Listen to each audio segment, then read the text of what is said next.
This is It Was a Thing on TV. Spoiler number one is Dr. Lee Franz. It stinks. What is going on? What is going on? Episode 79, Submission 835, Condo. Condo aired on ABC from February 10th, 1983 to June 9th, 1983 for a total of 13 episodes. Memories of those good old days gone by. We're making room for something new. If there's a road across easy street, I'll easy ride it with you. Live and love it up. Feel an empty heart, and your heart will not the box off any door. Live and love it up. Swing it side to side. We'll be closer than we've ever been before. Are we connected at the bottom of our hearts? Is that why opposites attract? Caught in the act of live and love it up. Talking with the touch. Live and love it up. We can't get too much. Live and love it up. What a perfect start. Live and love it up. This one from the heart.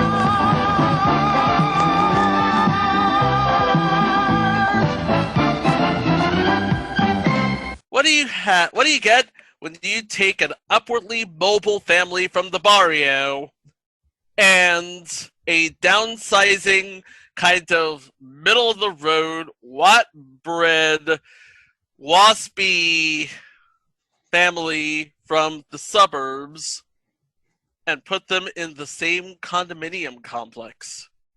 You get maybe the timeliest comedy of 1983 because really, when it came to the housing market, what was hotter than condos? Nothing. Nothing. Not a thing. It's like it's like the suburbs. They were so 1960s, and the barrio that wasn't a thing just yet.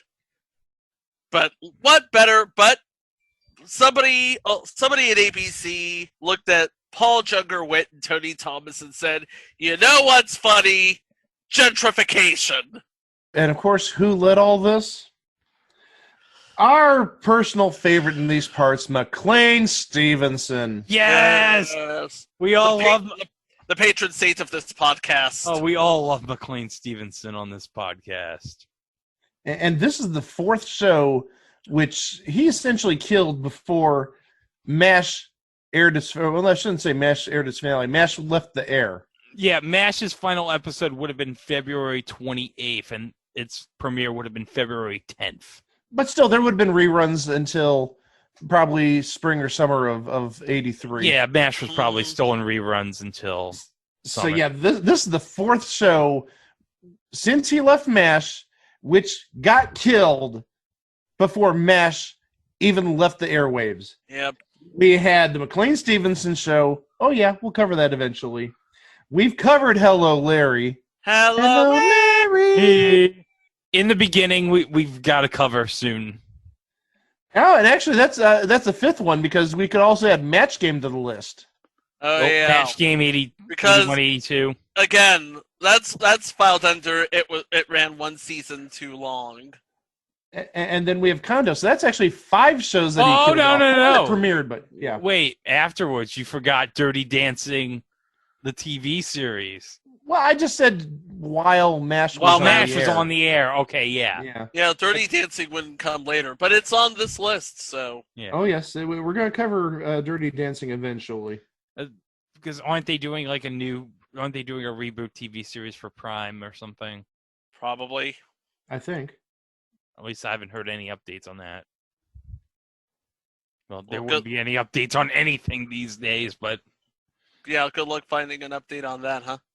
So this crazy show, we had one family, the Kirkridges, Father James Kirkridge, middle-aged insurance salesman, upwardly mobile, sort of an aging elder yuppie, like Eliza Schlesinger would be an elder millennial. He's an elder yuppie, but he has some sort of dim-witted wife by the name of Kiki, and their 2.3 kids. Well, actually, it's just the 2 kids. Scott Kirkridge, who is who's a student, and Billy Kirkridge, who is sort of a teenager. We'll talk about who played Billy in a bit. Yeah. And then on the other end of the spectrum, in more ways than one, you have the Rodriguezes. We have Jesus, a.k.a. Jesse, who is he's a self-made businessman who owns a landscaping company. So you don't have to worry about where he's eating. Oh no. And his wife, his constantly put upon wife Maria, and their law student daughter Linda. Now, both families are a bit conservative in their own ways. The Kirkridges are this waspy kind of middle of the road, white bread Mayo family from the suburbs. And the Rodriguezes, they are your they made it out of the barrio, but the barrio didn't make it out of them. And that is evidenced by the fact that they are living with Maria's father and Jesse's father-in-law, Jose. Oh yeah, did we forget to mention that the Kirkridge older son and the daughter of the Rodriguezes, they happen to be married. Ooh. Well, they get married like in the end of the first episode. Yeah. Tell them why they got married, Mike. She's pregnant. Santa Maria! Yeah.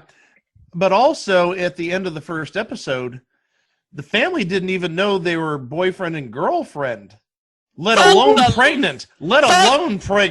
Santa Lucia! Oh, yeah. Clutch your rosary beads. It's going to be one heck of a ride. Santa Barbara! This is going to be the entire episode. It's going to be Chico saying Santa everything. Santa Anita. Never mind. Linda and Scott, they're in a family way, let's say. And by convenience, they live in the same condo complex next to each other. What's 2 families going to do? Well, the old man for the Rodriguez family decides to tear down a wall and put a door in between the 2 condos so they can freely visit the baby. Aww. And you can see this in the opening of the show. Yeah, the old man takes an axe and just hammers away at with the... nary a thought to it, yeah. Yeah, very recklessly, but yeah... With great joy and violence, let's say. He definitely was a guy who definitely did not pick an axe for the first time. He had experience with this before. Mm-hmm. I don't want to... Was he the Zodiac? Maybe assisted Ed Begley Jr., who knows? Oh, jeez. Well, my takeaway of this show... This was almost, if you think about it, like an updated version of Soap. Think about it. Soap for the 80s, yeah. Soap for the 80s. Right down to the end of the opening credits. Well, exactly. Well, not just that. I mean, also when you talk about the people involved, the production companies, talking about Witt and Thomas. Mm-hmm. I mean, they were 2/3 of the people behind Soap. But also, the shot of them, of the 2 families at the couch, that screams Soap. That is definitely Soap. Yep. That is Soap right there. But also, with all the infighting of the 2 families, but also, the relationship between the son of the Kirkridges and the daughter of the Rodriguezes sort of kind of reminds me of some of the stuff that happened on Soap, because you did have a few times where the Tates or the Campbells had relationships with one another, and everybody had a friggin' relationship on Soap, it seemed, whether it was with the Tates, the Campbells, or outside the family. Families. Yeah. Mm-hmm. But yeah, this was just, you could tell that the interplay and the chemistry or lack thereof was very central to the plot of this series. I mean, on one hand, you have Scott and Linda trying to make it work against all odds as a legitimate married couple. And then on the other hand, you have their parents, who are either at each other, willing to help each other, or at each other, trying to kill each other, or just burying all those feelings down, burying them down, just leaving them be. And if you've ever seen Hank Hill and Con Phone on King of the Hill, it was a lot like that. Yes. Oh, that's a good comparison. Oh, thank you. So yeah, we mentioned the baby. I don't think we mentioned the baby's name. No, we did not mention the baby's name. You haven't? I do. Oh, yes. It's. I can't even pronounce it. Joselito. Okay. A very ethnic name. Maybe it's just me, but Jesse Rodriguez owning a landscape company, maybe a tad stereotypical racist there? A TV weenie bit? Well, no, it's no racist than him not accepting the marriage because there wasn't a priest at the little Las Vegas chapel that they got married at. Don't worry, dude. When Michael Jordan gets married at Vegas, it's going to be very styling. You don't have to worry. They'll probably have like some priest in the chapel. The Last Dance. Anyway, so yeah, Joselito, named after the grandfather, I'm guessing. Jose. Yeah, that makes sense. Makes sense. But we got to talk about the people involved, not just on the acting side, but also behind the scenes. We mentioned the producers were Paul Junger-Witt and Tony Thomas and John Rich, and they would go on to bigger and better things, and they already had pretty big things. We talked about Soap. Benson. It's a Living. Golden Girls. Herman's Head. Yeah, Empty Nest. I mean, the list goes on and on and on and on and on. But also, we should mention the producers were Saul Turtletaub and Bernie Orenstein. Saul Turtletaub and Bernie Orenstein from What's Happening, Saul Turtletaub and Bernie Orenstein? And also the Saul Turtletaub and Bernie Orenstein from Sanford and Son. Ooh. Yeah, one and the same. Nice. Who was it? Either Bernie Oren, I think it was Orenstein. He was a guest on Gilbert Gottfried's podcast in the past week because they did like a roundtable with different comedy writers. Oh, cool. Yeah. It was either Turtletaub or Orenstein. I didn't listen to the show yet. One of them is dead. The other was on Gilbert Gottfried's podcast this past week. Well, that whittles it down, doesn't it? Well, you got a 50-50 shot. And then the music. Oh, my gosh. Now, first off, I love that open. I'm just listening to it right now. Yeah. And you know what? Props to we have to give a special shout out here. Our good friend Amanda Walker turned us on to a Onion article about theme songs that explain the show's deal. This is one of those theme songs that just explains the show's deal. Yeah. Yes, and we need to thank George Allison Tipton for it, but also a tip of the hat to Paul Williams. That Paul Williams? Yeah. That Paul Williams wrote the lyrics to the theme song called Live and Love It Up. And you can hear that. Live and love it up. Yeah. And I'm doing the Victor Cruz again. Okay. But also, we need to talk about who actually resided in the condo. We talked about McLean Stevenson. We talked about his history.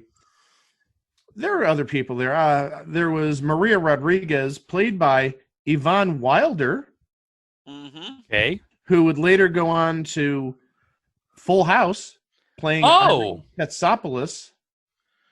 Oh, A very diverse, very versatile actress, that Yvonne Wilder, and their daughter Linda Rodriguez, played by actress and dancer Julie Carmen, who did a lot of work off Broadway. I think this might have been her first TV role, if I'm not mistaken. Her first regular TV role. She had a number of guest appearances in the late 80s up until 1983. Mm-hmm. And in addition, we're going to talk about Jesse, the father, played by Luis Avalos. yes. Yes. Who we mentioned is in an entry that Chico brought up a couple months ago. I had 3 wives. We'll be talking about that eventually. But if there's footage of the episodes, we'll cover it. oh yeah. But Well, and also, we should add that Luis Avalos was also in future installment ER, the comedy from 1984.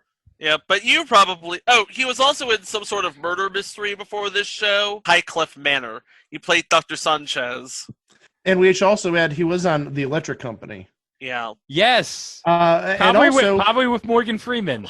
Yep. and one more, because we referred to this a number of episodes ago when we were talking about Joe Mantegna, and we mentioned Lori Faso as one and 1, 2, the Sandinista types. Uh-huh. Well, guess who the general of those ones was? Oh, It was Luis Luis Avalos. Avalos. Oh! There we go. We're That's tying the- everything all back together. that's It the always pa- goes back to previous shows. That's and the previous payoff from installments Open around All here. Night. Yeah. But yeah, Luis Avalos. Was there anything that he was not in during the 80s? I mean, he was in Mama's Family, Simon and Simon, Past Entry, Jennifer Slept Here, Sheikh Mamidi on an episode of Benson. He was in Mr. Smith. He was on Mr. Smith. He was in Mr. Smith. Oh my God! Can you imagine? I hope there was a scene with him and Leonard Fry. Imagine how great that would be. Yep. He was on Empty Nest. And we should also add, because it's the 80s, and since this comes up all the time, he was on the $25,000 pyramid. He was. Everybody He was- in the 80s was on the $25,000 pyramid. Well, I mean, pretty much that. Yeah, he was on, according to IMDb, March 2nd to March 6th of 1987. And I remember seeing those episodes. So Okay. I can vouch he was on, well, I can't vouch for necessarily saying those episodes, but I remember seeing him being introduced. So, yeah, Okay. he definitely was on the pyramid at some point. And rounding out the Rodriguez family was the wily grandfather, Jose, played by James Victor, who would go on to play one of the lead roles on the new Zorro. Oh, the Disney Channel Zorro. No, not the Disney Channel Zorro, the Family Channel Zorro. Oh, the Family Channel Zorro. Okay. Yeah, the Family Channel Zorro. Sergeant Jaime Gonzalez, I think it was. Okay. I forgot there was a Zorro on the Family Channel. Oh yeah, it was a really good show, that Zorro. Okay. Now that we've covered the Rodriguezes, let's take a look at the Kirkridge family. We talked about McLean Stevenson, who played head of household James Kirkridge. His wife was played by Brooke Alderson. She was Kiki. Oh my! I just hate saying that name. I'm sorry, Kiki. Kiki, Yeah. do you love me? Do you love me? No. Don't go breaking my heart. I couldn't if I tried. Interesting how Greg goes to Kiki D. The and I Kiki D go to- reference. and nice. I go to Drake. And I'm just sitting here saying, both of you make yourselves look like assholes. And taking a look at Brooke Alderson's IMDb, this is the only show where she didn't make a guest appearance, where she was a regular character. Wow. I'm shocked. Chico, what type of face do I have? You have a very shocking face right now. This is my shocked face. Yes, it is. And the elder son, Scott Kirkridge, played by Mark Shub, who did a lot of guest shots, but Yeah, he did a lot of guest shots, but the only other series I guess he had a regular role in was The Paper Chase after Condo. Yeah, that would have been semi-regular. It looks like he was Yeah. on 6 episodes. He's a semi-reg. He's And as we alluded to earlier, the youngest son, Billy Kirkridge, was played by the one and only Mark Price, not the basketball player, Skippy. Skippy from Family Ties. Skippy Handelman, yes. And the most amazing discovery we found out was he was doing this while he was doing guest shots on Family Ties because he wasn't regular yet. No, he's what you call an elevated regular.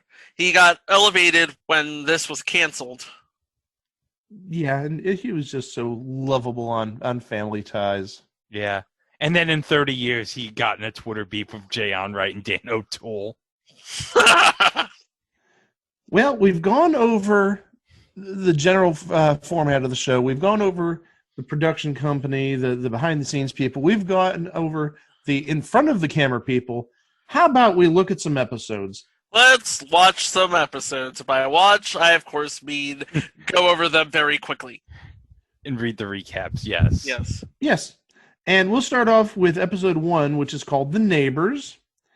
And the description of this episode is a stereotyped WASP and an upwardly mobile Hispanic find themselves condominium neighbors forced with impending family ties. Impending family ties? Did they know something about Skippy we didn't know? Very nice. Very nice. And of course, when we say impending family ties, there's a bun in the oven. One thing we should mention about this episode is credited as Lady in Sauna. That's what she's credited as. Is one Florence Hallop. Oh, I know who that lady is. She's the second bailiff on Night Court that died. Oh! Yeah. Okay. That's Flo from Night Court. Yeah. So she's the second bailiff that died. Okay. Yeah. Of course, she died. They recast her as Marsha Warfield. They stopped having the dying bailiff problem. Yeah, they just had to get rid of Selma Diamond and Florence Hallop first. Hey guys, Mm-hmm. it's not going to be the last time we'll talk about Marsha Warfield this week. Ooh. Spoilers. Yeah. Episode 2. The announcements.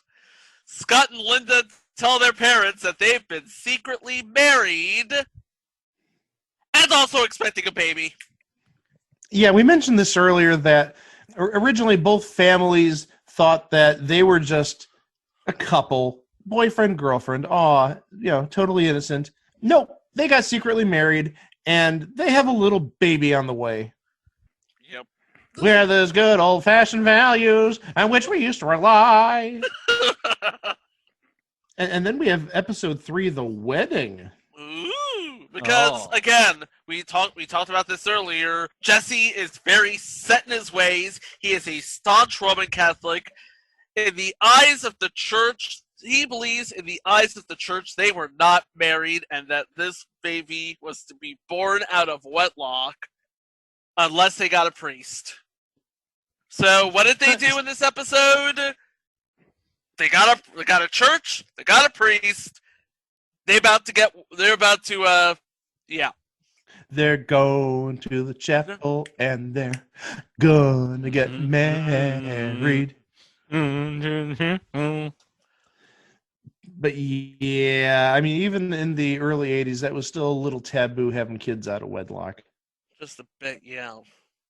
Yeah. It's like Jesse and was like, there's no little bastards running around here, and James is, reluctantly agreeing with him.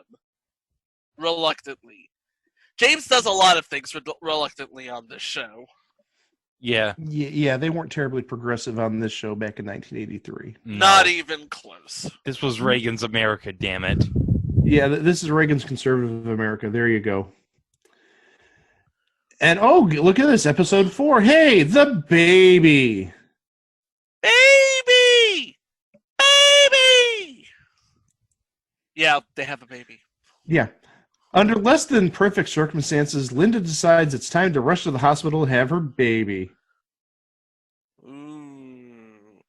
This is very slow moving. Do you notice that we're really not getting any subplots or anything that sort of that sort of goes off the beaten path? This actually, when I look at this seems more like Soap, because what was Soap? It was basically a serial type of TV show where one episode followed to the next, followed to the next. So yeah, that's what you have here. You have the neighbors, and then you have the announcement, hey, we've been secretly married. Oh, and by the way, a little bundle of joy is going to be coming our way. And then what happens next episode? Let's get the wedding done. Now what happens next episode? The baby comes. So this isn't like, okay, here's a day in the life at Jesse's landscaping business. Nope. This is sort of a serial, a progressive thing, sort of like Soap, if you think about it. Yeah, the thing is, I look at it this way. The first 3 episodes, they were all written by show creator Sheldon Bull. So there was Sheldon Bull. We need to mention this. Sheldon Bull, who one of the greats. Newhart. That's all you need to say. Newhart. Coach Newhart. But again, that's like all you really need to say right there. Coach Newhart. End of the list. Need we say more? It's not necessarily the end of the list, because we could also add a current show, Mom. Yes. That's been on TV for a number of years. So there. Mom, Coach, Newhart. End of the list. Pretty much the list. That's it. That's the list. Moving on. And going on to episode 5. The Babysitters. All 4 grandparents fight over the privilege of babysitting little Joselito when Scott and Linda take a weekend vacation.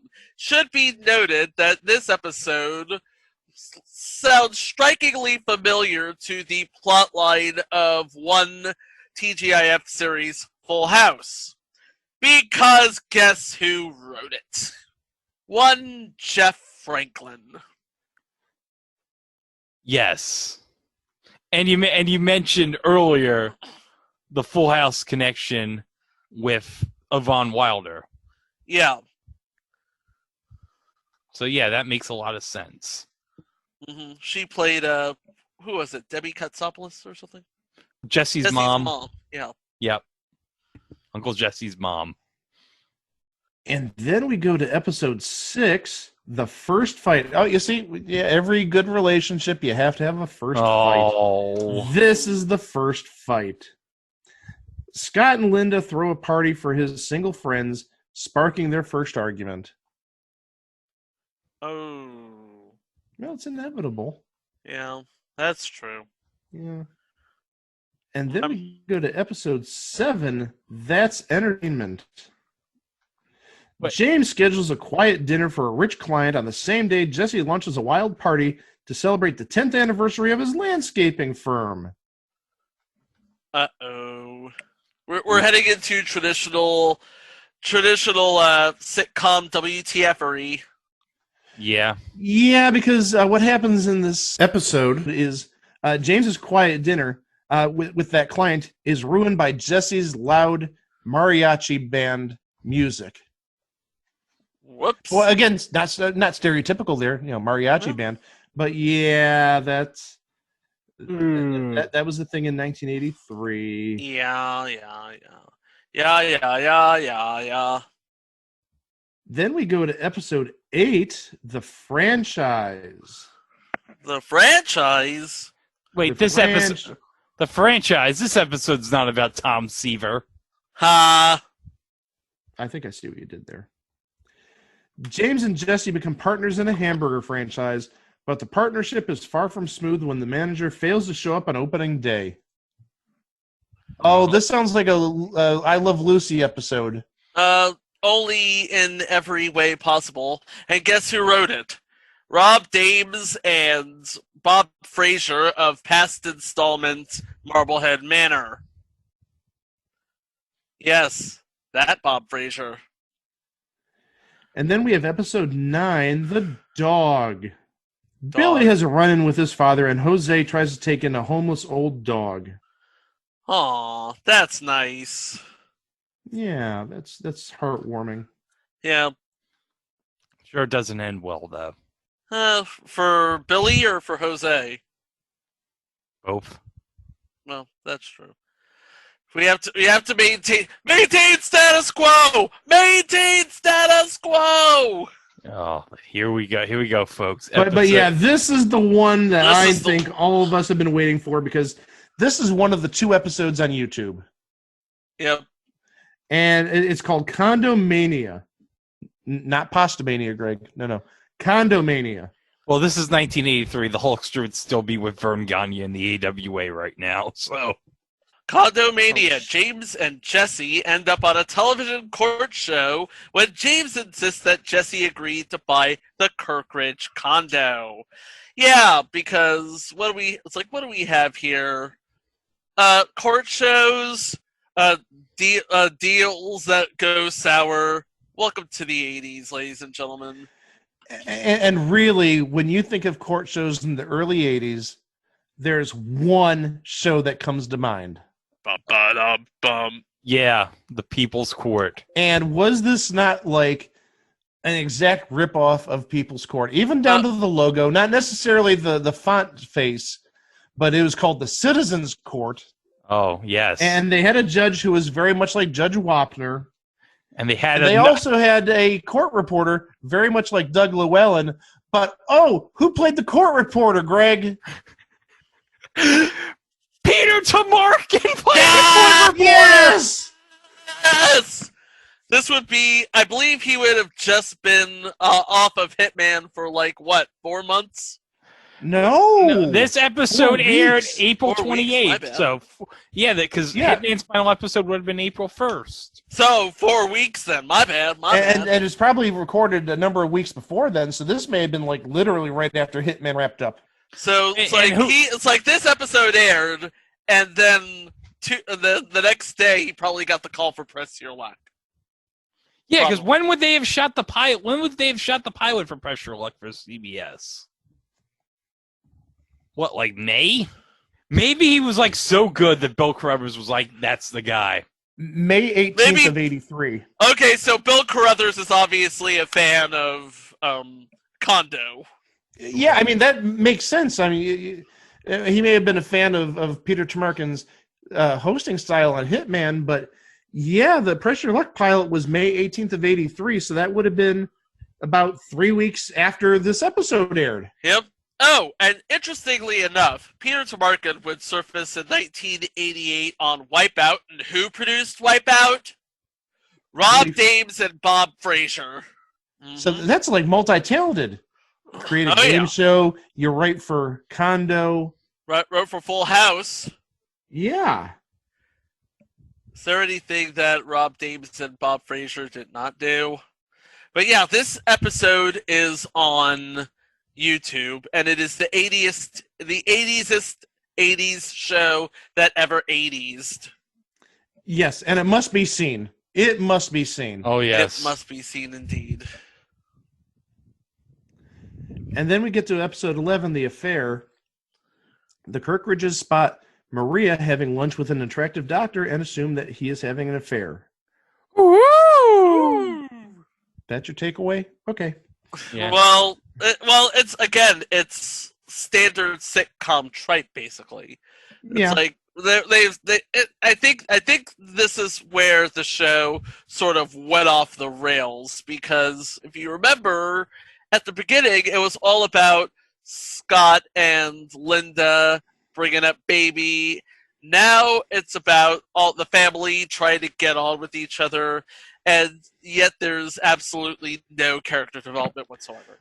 Well, and also we should add that Condomania, episode 10 we just mentioned, aired April 28th of 1983, and The Affair, which was the next new episode, didn't air until May 26th, so that's 4 weeks later. Yeah, so Yeah, that's kind of telling. At this point, ABC was pretty much giving up the ghost here. They were just burning off the episodes. Yeah, we'll get to that in a little bit, too.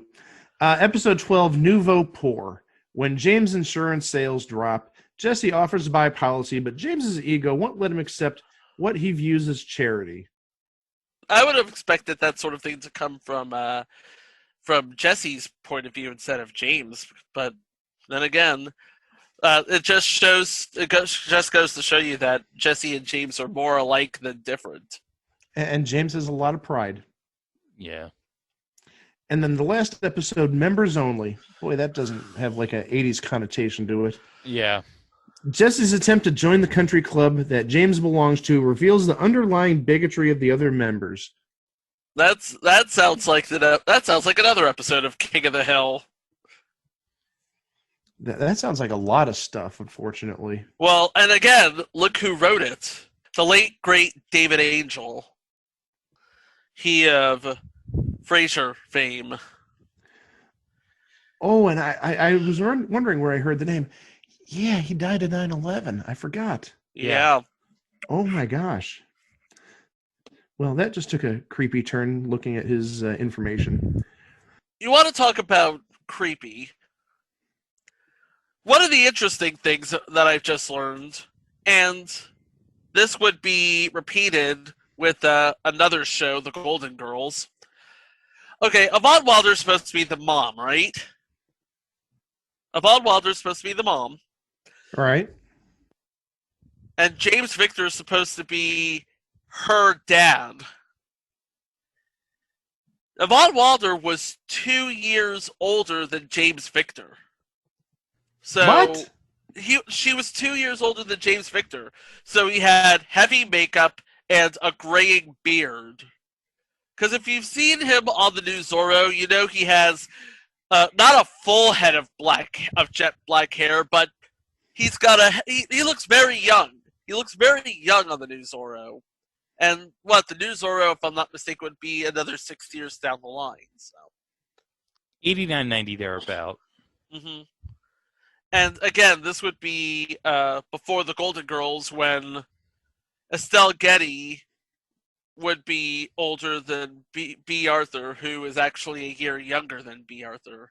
That makes sense. Right, yes.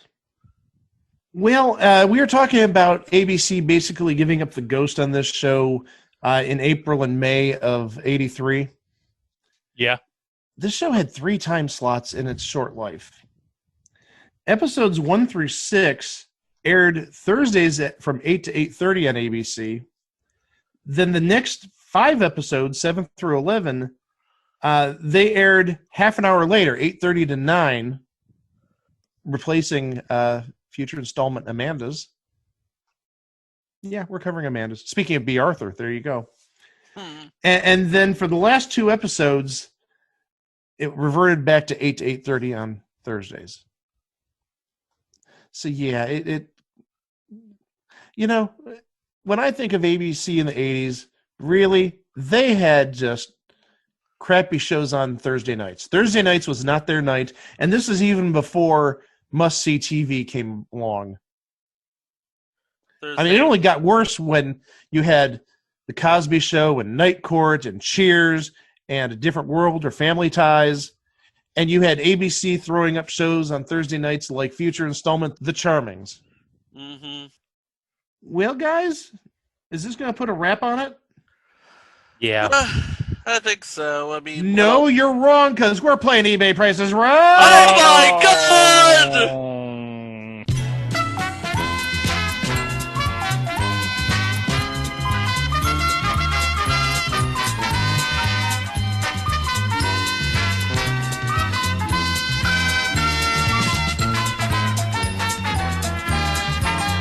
You always get eBay Prices Right when you least expect it. Oh. All right. What did we ever do to you? What are we bidding on? You did this podcast. What are you bidding on? You're bidding on a promotional photo for Condo with all the main characters. Oh, You great. have McLean Stevenson, and you have Luis Avalos, and you've got Julie Carmen, and Yvonne Wilder, and Brooke Alderson, and Mark Price. You don't have the grandfather. You don't have the baby. Did we have Mark Shub? Mark Shub is there. Oh, yes. Thank good. And what the picture is, you have McLean Stevenson pointing his finger at Luis Avalos's face. They're right in each other's mugs and their grills. And then the 2 wives are sort of staring at each other, giving, a glance at each other. Meanwhile, the new couple is like tenderly like got their noses pressed up against each other. All right. This is a press photo from Condo from 1983, and I'll start with Greg. And also, I should add, not that this may make a difference, but the item is actually located in the Netherlands. Don't factor shipping in, but I was about to say, does that mean we're going to be bidding on this in unusual dollars and cents? It's dollars. It's not euros. It's converted. It's not even converted. It is actually listed in dollars. Okay, American dollars. Okay. I'm gonna bid $14.99. $14.99 for Greg, and Chico says, do I want to be a bastard? No, I don't want to be. Bastard. $15.99. I can't be a bastard. I cannot be a bastard. $15.99. You can't be a bastard unlike the kid before the couple got married. All right. I can't. I've been raised too well. You're a very honorable soul.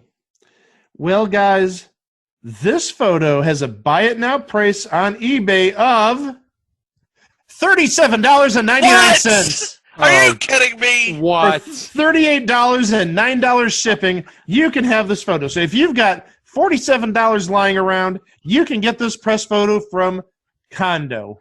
I could get 4 pictures on eBay of Mr. Spiff and Boba with Leonard Fry.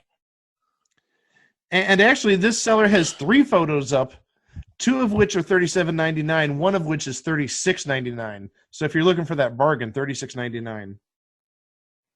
Well then. Who knew Condo photos would be so lucrative? Well, it has McLean Stevenson. Of course, they're going to jack the price up. Yeah. Well, now I think we can do a proper closure to this show. Okay, so Condo. 2 warring families brought together by the miracle of birth. Back in 1983, serás una cosa de tele. I need an interpreter.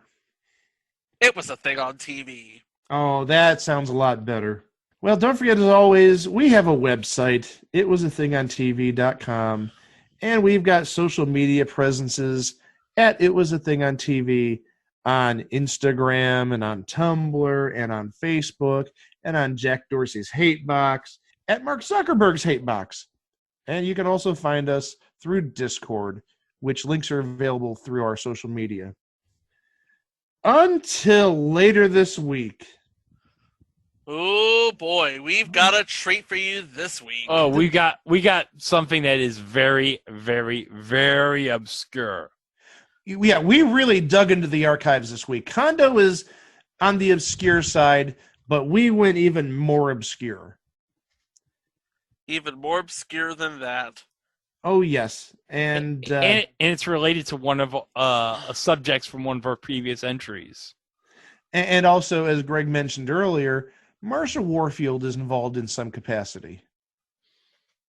So think, what's Marsha Warfield doing sometime in the 80s? Besides Night Court. Super Password? No. Yeah, she wouldn't do the Marsha Warfield show until the 90s, so that's out of the question. No. Well, I guess we're just going to have to find out by listening to that episode, which is going to drop on Thursday, right, Greg? Oh, you're right. You damn right. Yeah. So until then, thank you very much for listening. Wow! I'm pregnant. Santa Maria! No. Santa Lucia! You've slept together? Santa Barbara! Your daughter is pregnant and you're naming beach towns?